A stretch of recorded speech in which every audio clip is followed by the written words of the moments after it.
Taste the Daily. Tiruvallur மாவட்டம் அத்திப்பட்டு மற்றும் எண்ணூர் ரயில் நிலையங்களுக்கு இடையே உயர் மின்னழுத்த கம்பி அறுந்து விழுந்து ரயில் சேவை பாதிக்கப்பட்டதால் பயணிகள் அவதிக்குள்ளாகினர். வள்ளூர் அனல் மின் நிலையத்திலிருந்து மின் உற்பத்திக்காக கொண்டு செல்லப்பட்ட ஒயர் அறுந்து மின்சார ரயில்கள் செல்லும் கம்பி மேலே விழுந்துள்ளது. இதனால் சென்னை மார்க்கமாக செல்லும் ரயில் சேவைகள் பாதிக்கப்பட்டதால் மணிக்கணக்கில் பயணிகள் கடும் சிரமத்திற்கு ஆளாகினர்.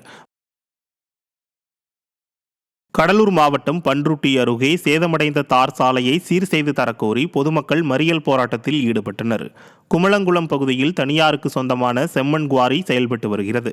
இதனால் தினந்தோறும் நூற்றுக்கணக்கான லாரிகளில் அதிக அளவில் செம்மண் எடுத்துச் செல்வதால் அப்பகுதியில் உள்ள தார் சாலைகள் முற்றிலும் சேதமடைந்துள்ளது. இது குறித்து பலமுறை அதிகாரிகளிடம் முறையிட்டும் நடவடிக்கை எடுக்காததால் ஆத்திரமடைந்த அப்பகுதி மக்கள் செம்மண் ஏற்றி வந்த லாரியை மறித்து சாலை மறியலில் ஈடுபட்டனர். கள்ளக்குறிச்சி மாவட்டம் சின்னசேலம் அருகே கடன் தொல்லையால் தற்கொலைக்கு முயன்ற 6 பேரை அதிமுக சட்டமன்ற உறுப்பினர் மா. செந்தில்குமார் நேரில் சந்தித்து ஆறுதல் கூறினார். சின்னசேலம் அருகே அம்மக்களத்தூர் கிராமத்தைச் சேர்ந்த முரளி என்பவருக்கு 1 கோடி ரூபாய்க்கு மேல் கடன் இருந்ததாக கூறப்பட்ட நிலையில் சாமி தீர்த்தம் என விஷத்தை கலந்து கொடுத்து தற்கொலைக்கு முயன்றுள்ளனர். சிகிச்சை பெற்று வந்தவர்களை அதிமுக சட்டமன்ற உறுப்பினர் நேரில் சந்தித்து ஆறுதல் கூறி மேல் சிகிச்சைக்காக சேலம் அரசு மருத்துவமனைக்கு அனுப்பி வைத்தார். திருவள்ளூர் மாவட்ட வட்டார போக்குவரத்து அலுவலகத்தில் மழைநீர் தேங்கி சேரும் சகதியுமாக இருப்பதால் பொதுமக்கள் அவதிக்குள்ளாகினர். தொடர் மழை பெய்து 1 வாரமாகியும் வட்டார போக்குவரத்து அலுவலகத்தில் தேங்கியுள்ள மழைநீரை அகற்ற நடவடிக்கை எடுக்கவில்லை என பொதுமக்கள் குற்றம் சாட்டியுள்ளனர். மேலும் கொசுக்களின் தொல்லை அதிகமாக இருப்பதால் டெங்கு, மலேரியா போன்ற நோய் ஏற்படும் வாய்ப்புள்ளதாக பொதுமக்கள் வேதனை தெரிவித்தனர்.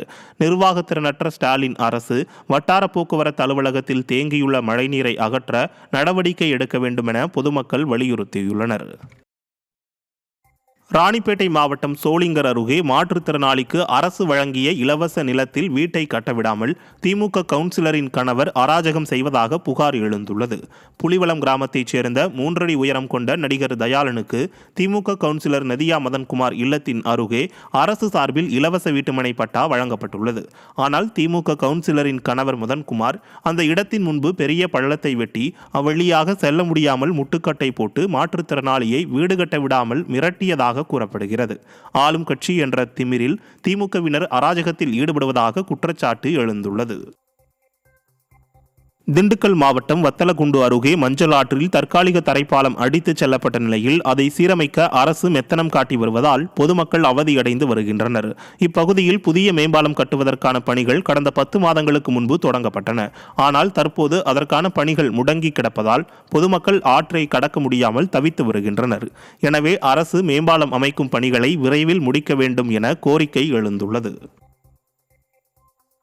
ஈரோடு மாவட்டம் தாளவாடி அருகே பயணியர் நிழற்குடை சேதமடைந்து காணப்படுவதால் பொதுமக்கள் அச்சமடைந்துள்ளனர். காளி திம்பமலை கிராமத்தில் பயணியர் குடையின் காங்கிரீட் பெயர்ந்து கம்பிகள் தெரியும் அளவிற்கு சேதமடைந்துள்ளது. எந்த நேரத்திலும் இடிந்து விழும் அபாயம் இருப்பதாக பகுதி மக்கள் அச்சம் தெரிவிக்கின்றனர். அசம்பாவிதம் ஏற்படுவதற்கு முன் இந்த பயணியர் நிழற்குடையை அகற்றிவிட்டு புதிய நிழற்குடை அமைத்து தர வேண்டும் என பொதுமக்கள் வலியுறுத்தியுள்ளனர். கோவை மாநகர காவல் ஆணையாளர் அலுவலகம் எதிரில் கழிவுநீர் தேங்கி குளம்போல் காட்சியளிக்கும் அவலம் ஏற்பட்டுள்ளது. ஸ்டேட் பேங்க் சாலையில் உள்ள தனலட்சுமி காம்ப்ளெக்ஸ் வளாகத்திற்குள் பாதாள சாக்கடை அடைப்பு காரணமாக கழிவுநீர் வெளியேறி குளம்போல் தேங்கியுள்ளது. இதனால் இங்கு செயல்பட்டு வரும் வழக்கறிஞர் அலுவலகங்களுக்கு யாரும் செல்ல முடியாத நிலை ஏற்பட்டதுடன் துர்நாற்றம் வீசி வருவதால் தொற்றுநோய் ஏற்படும் அபாயம் உள்ளது. இதுகுறித்து புகார் அளித்தும் மாநகராட்சியின் அலட்சிய போக்கால் நிரந்தர தீர்வு ஏற்படவில்லை என்றும் அப்பகுதி மக்கள் கூறுகின்றனர். திண்டுக்கல் மாவட்டம் பழனி அருகே குளவி கொட்டியதில் மருத்துவமனையில் சிகிச்சை பெற்று வரும் 10க்கும் மேற்பட்டோரிடம் அதிமுக ஊராட்சி மன்ற தலைவர் நலம் விசாரித்தார். மானூர் ஊராட்சியில் 20க்கும் மேற்பட்டோர் 100 நாள் வேலை செய்தபோது அங்கிருந்த குளவிகள் கொட்டியதில் 10க்கும் மேற்பட்டோர் மயக்கமடைந்தனர். இதையடுத்து அவர்கள் மருத்துவமனையில் சிகிச்சைக்காக அனுமதிக்கப்பட்டனர். தகவல் அறிந்து வந்த அதிமுக ஊராட்சி தலைவர் முருகேசன் மற்றும் வட்டார வளர்ச்சி அலுவலர் பிரபுபாண்டியன் நலம் விசாரித்தனர்.